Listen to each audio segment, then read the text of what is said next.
नमस्कार दोस्तों, मैं श्रवण कुमार और ये है लर्नर्स ट्यूटोरियल।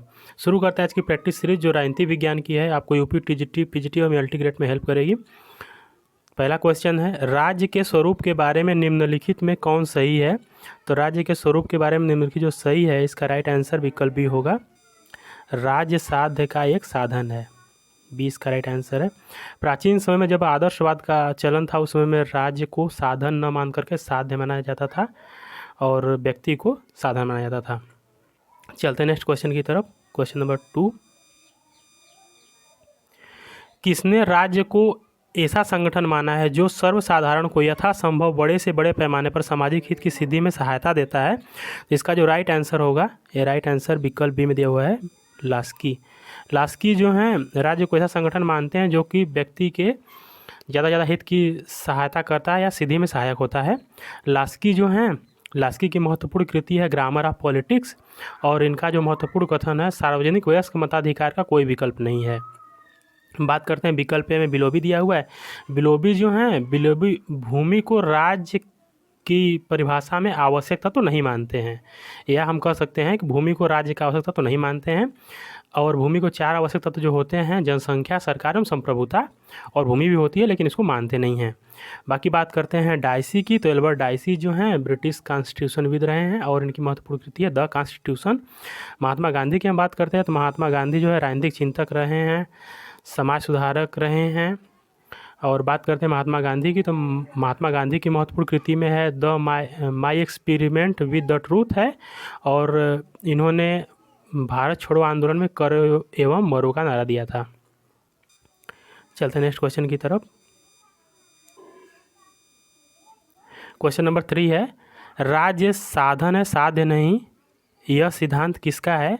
तो राज्य साधन है साध्य नहीं, इसका जो राइट आंसर होगा वो आंसर होगा विकल्प ए, उदारवाद। बात करते हैं उदारवाद की, तो उदारवाद के जनक के रूप में जॉन लॉक जाने जाते हैं, और जॉन लॉक की जो महत्वपूर्ण कृति है टू ट्रीटीज ऑन गवर्नमेंट। चलते हैं विकल्प, बात करते हैं विकल्प बी की, तो व्यक्तिवाद। व्यक्तिवाद के जनक के रूप में जाने जाते हैं हर्बर्ट स्पेंसर। वैज्ञानिक व्यक्तिवाद, योग्यतम की उत्तरजीविता इत्यादि के लिए हर्बर्ट स्पेंसर को हम जानते हैं।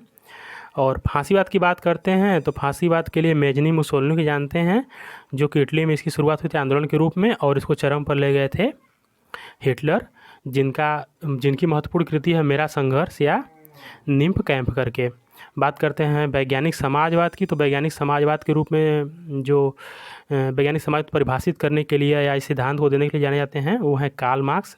और कार्ल मार्क्स की हम जब बात करते हैं तो Karl Marx Das Kapital, communist manifesto, value price property इत्यादि के लिए जाने जाते हैं, और इनका महत्वपूर्ण एक सिद्धांत है द्वंद्वात्मक भौतिकवाद का, जो कि जर्मनी के दार्शनिक रहे हैं। चलते हैं नेक्स्ट क्वेश्चन की तरफ। क्वेश्चन नंबर 4 है, एक आधुनिक राज्य संविधान के बिना राज्य नहीं अपितु अराजकता का शासन है, यह कथन किसका है। तो इसका राइट आंसर होगा, यह कथन जेलिनेक का है, जो विकल्प सी में दिया हुआ राइट आंसर है। एवी डाइसी की महत्वपूर्ण कृति है द कॉन्स्टिट्यूशन। चलते हैं नेक्स्ट क्वेश्चन की तरफ। क्वेश्चन नंबर 5 है, राज्यों का वर्गीकरण सर्वप्रथम प्रस्तुत किया था। तो राज्यों का वर्गीकरण सर्वप्रथम प्रस्तुत करने वाले जो हैं वो हैं अरिस्टोटल या अरस्तु। अरस्तु जो है राजनीति विज्ञान को मास्टर साइंस मानते हैं, और अरस्तु का कहना है कि यदि कोई व्यक्ति राज्य का सदस्य नहीं है या समाज का सदस्य नहीं है, तो या तो वह देवता हो सकता है या पशु हो सकता है। और अरस्तु की महत्वपूर्ण कृति जो है पॉलिटिक्स है।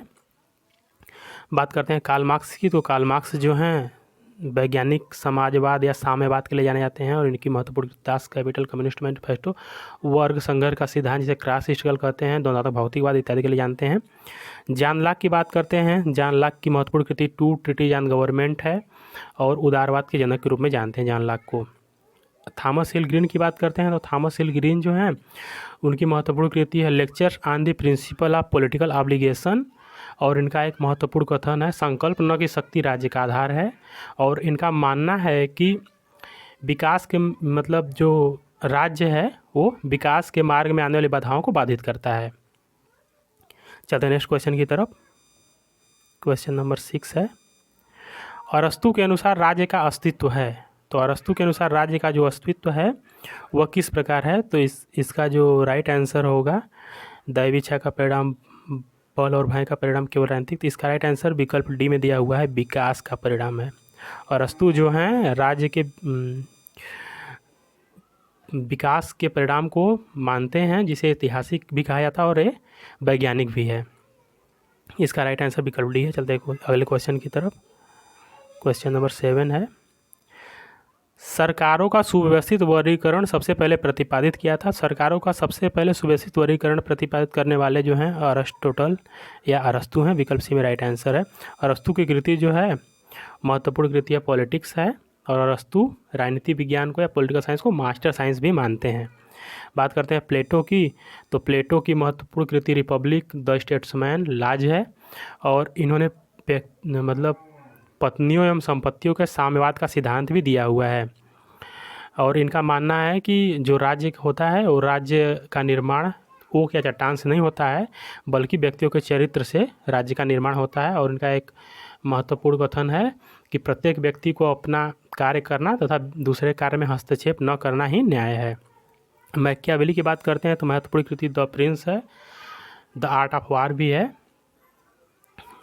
द डिस्कोर्स ऑन लिवी भी है, और इनकी जो महत्वपूर्ण कोटेशन या फिर कथन है वो कथन है कि राजा को शेर की तरह बहादुर तथा लोमड़ी की तरह चतुर होना चाहिए। और ये मानते हैं कि व्यक्ति अपने पिता की मृत्यु को तो भूल सकता है, लेकिन पैतृक संपत्ति की हुई हानि को कभी नहीं भूलता है।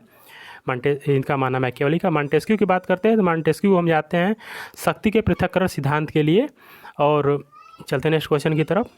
क्वेश्चन नंबर 8 है, निम्नलिखित में से किसको अरस्तु ने सरकार के विकृत रूप के संदर्भ में वर्गीकृत किया है?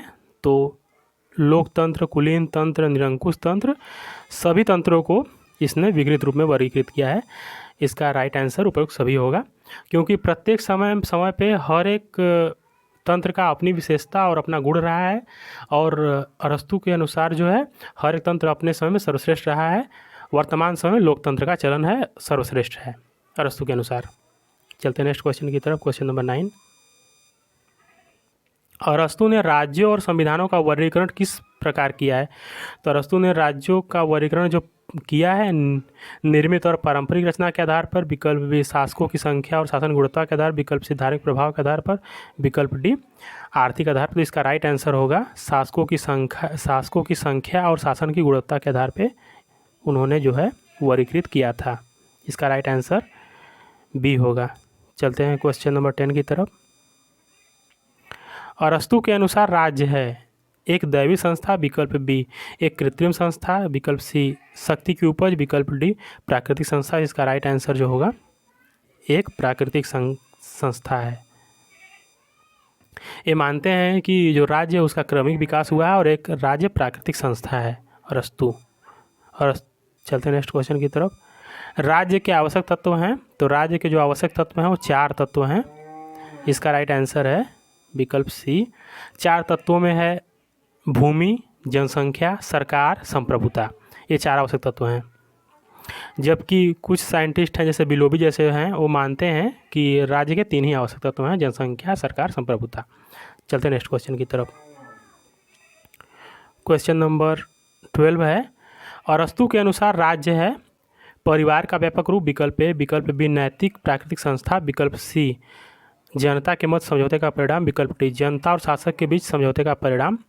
तो इसका जो राइट आंसर होगा वो होगा नैतिक और प्राकृतिक संस्था। अरस्तु मानते हैं कि राज्य जो है वो नैतिक और प्राकृतिक संस्था है, न कि किसी समझौते या जनता के बीच समझौते का परिणाम है।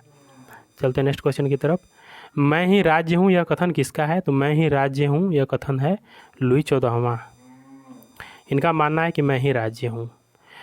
बात करते हैं जेम्स प्रथम की। जेम्स प्रथम मानते हैं कि राजा जो है पृथ्वी पर ईश्वर का जीवित प्रतिमा है। बाकी है ये रहेगा यहाँ पे विकल्प भी रॉबर्ट फिल्मर। चलते हैं नेक्स्ट क्वेश्चन की तरफ। राजनीतिक कृतज्ञता का सिद्धांत प्रतिपादित किया है। राजनीतिक कृतज्ञता का सिद्धांत प्रतिपादित करने वाले जो हैं वो हैं टी.एच. ग्रीन। इसका राइट आंसर है टी.एच. ग्रीन की हम बात जब करते हैं तो टी.एच. ग्रीन जो हैं lectures on the principle of political obligation महत्वपूर्ण पुस्तक ले जाने जाते हैं, और उनका महत्वपूर्ण कथन है संकल्प न कि शक्ति राज्य का आधार है। और ये मानते हैं कि जो राज्य है व्यक्ति के विकास के मार्ग में आने वाली बाधाओं को बाधित करता है। और कार्ल मार्क्स की बात करते हैं तो कार्ल मार्क्स जो हैं, कार्ल मार्क्स जाने जाते हैं वैज्ञानिक समाजवाद या साम्यवाद के लिए। The communist manifesto, Das Kapital इत्यादि महत्वपूर्ण रचनाएं हैं। चलते हैं, यहाँ पे दिया हुआ है जे.एस. मिल की। तो जे.एस. मिल की जब हम बात करते हैं तो जे.एस. मिल ऑन लिबर्टी के लिए जाने जाते हैं। इनकी महत्वपूर्ण कृति है एसेज ऑन लिबर्टी। स्वतंत्रता के विचारक रहे हैं, उपयोगितावादी हैं जे.एस. मिल। क्वेश्चन नंबर 50 है आदर्शवाद है। आदर्शवाद जो है, आदर्शवाद राज्य का समर्थक है, राज्य के विरुद्ध राज्य वो व्यक्ति का समर्थक है, व्यक्ति का समर्थक। आदर्शवाद जो है वो है राज्य का समर्थक। इसका जो राइट आंसर होगा विकल्प ए, आदर्शवाद राज्य का समर्थक है, इसका राइट आंसर है 15 का ए। चलते हैं क्वेश्चन नंबर 16। जब मैं राजनीति विज्ञान शीर्षक के अंतर्गत परीक्षा प्रश्नों को देखता हूं तो मुझे प्रश्नों के प्रति नहीं वरन शीर्षक के प्रति खेद होता है। यह परिभाषा किसकी है? तो यह परिभाषा जो है शीर्षक के प्रति खेद होता है। इसका राइट आंसर होगा मेटलैंड, जो मानते हैं कि मुझे शीर्षक के प्रति खेद होता है। यह इसको साइंस नहीं मानते हैं, प्रश्नों के प्रति खेद मानते हैं। बाकी गार्नर की बात करते हैं, विकल्प बी में दिया हुआ गार्नर। तो गार्नर जो हैं राजनीति विज्ञान की सर्वश्रेष्ठ परिभाषा के लिए जाने जाते हैं, और इनकी परिभाषा है राजनीति विज्ञान का प्रारंभ और अंत राज्य के साथ होता है। और गिलक्राइस्ट मानते हैं राजनीति विज्ञान राज्य एवं सरकार दोनों का अध्ययन है। क्वेश्चन नंबर 70 है किसने कहा राजनीति विज्ञान को विज्ञान मानना तो बहुत दूर रहा, यह कलाओं में भी सबसे पिछड़ी हुई कला है। तो यह जो सबसे पिछड़ी हुई कला मानने वाले हैं वो हैं विकल्प बी में दिया हुआ है बक्कल, इसका राइट आंसर है बक्कल। बक्कल जो हैं वो मानते हैं कि राजनीति विज्ञान मास्टर साइंस मानना तो बहुत दूर की बात है, अरस्तु मास्टर साइंस मानते हैं, जबकि बक्कल कला में भी सबसे पिछड़ी हुई कला मानते हैं। इस प्रकार इसका राइट आंसर विकल्प बी होगा। चलते हैं नेक्स्ट क्वेश्चन की तरफ। निम्नलिखित में कौन राजनीति विज्ञान को विज्ञान नहीं मानता? राजनीति विज्ञान को विज्ञान नहीं मानता, तो इसका राइट आंसर जो है ये है विकल्प डी, मेटलैंड जो हैं राजनीति विज्ञान को विज्ञान नहीं मानते हैं। इनको प्रश्नों के शीर्षक के प्रति खेद होता है। बात करते हैं विकल्प ए में अरस्तु के। अरस्तु की पुस्तक पॉलिटिक्स है। अरस्तु राजनीति विज्ञान को मास्टर साइंस मानते हैं। और बक्कल जो हैं ये राजनीति विज्ञान को कलाओं में सबसे पिछड़ी हुई कला मानते हैं। चलते हैं नेक्स्ट क्वेश्चन की तरफ। यह कथन जो कहता है राज्य एक नैतिक संस्था है जो मनुष्य के पूर्ण नैतिक विकास के लिए अनिवार्य है, यह किसका आरोपण है? यह कौन कहते हैं या कौन मानते हैं? तो इसका जो राइट आंसर होगा वो होगा आदर्शवादी जो हैं इस विचार को मानते हैं कि राज्य एक नैतिक संस्था जो मनुष्य के पूर्ण नैतिक विकास के लिए बहुत अनिवार्य एवं आवश्यक है। अब बात करते हैं व्यक्तिवाद की। तो व्यक्तिवाद के पिता के रूप में हर्बर्ट स्पेंसर जाने जाते हैं, और हर्बर्ट स्पेंसर का जो सिद्धांत है योग्यतम की उत्तरजीविता, और ये जो विकल्प बी में दिया हुआ अराजकतावादी, तो अराजकतावाद के लिए जाने जाते हैं दो विचारक, एक अराजकतावादी हैं प्रूदो और दूसरे गार्डविन हैं। बात करते हैं मार्क्सवाद की। तो मार्क्सवाद के लिए जाने जाते हैं कार्ल मार्क्स, एंजल्स, और कार्ल मार्क्स की महत्वपूर्ण कृति दास कैपिटल, कम्युनिस्ट मैनिफेस्टो। वर्ग संघर्ष का सिद्धांत भी उन्होंने दिया हुआ है, और द जर्मन आइडियोलॉजी के रचयिता भी कार्ल मार्क्स ही हैं, और वैज्ञानिक समाजवाद या साम्यवाद के नाम से भी इसको जानते हैं। चलते हैं नेक्स्ट क्वेश्चन की तरफ। क्वेश्चन नंबर 20 है निम्न में से किस तत्व को प्लेटो ने अधिक महत्व नहीं दिया है? तो प्लेटो जो है अधिक महत्व नहीं देते हैं। विकल्प ए में दिया हुआ है उद्यमिता को प्लेटो अधिक महत्व नहीं देते हैं। इसका राइट आंसर विकल्प ए है, उद्यमिता को अधिक महत्व नहीं देते हैं। इस प्रकार 20 क्वेश्चन की सीरीज जो हमारी कंप्लीट होती है। वीडियो पसंद आए तो लाइक शेयर करें, कमेंट करें और हमें बताएं वीडियो कैसा लगा। मिलते हैं नेक्स्ट वीडियो में, तब तक के लिए धन्यवाद।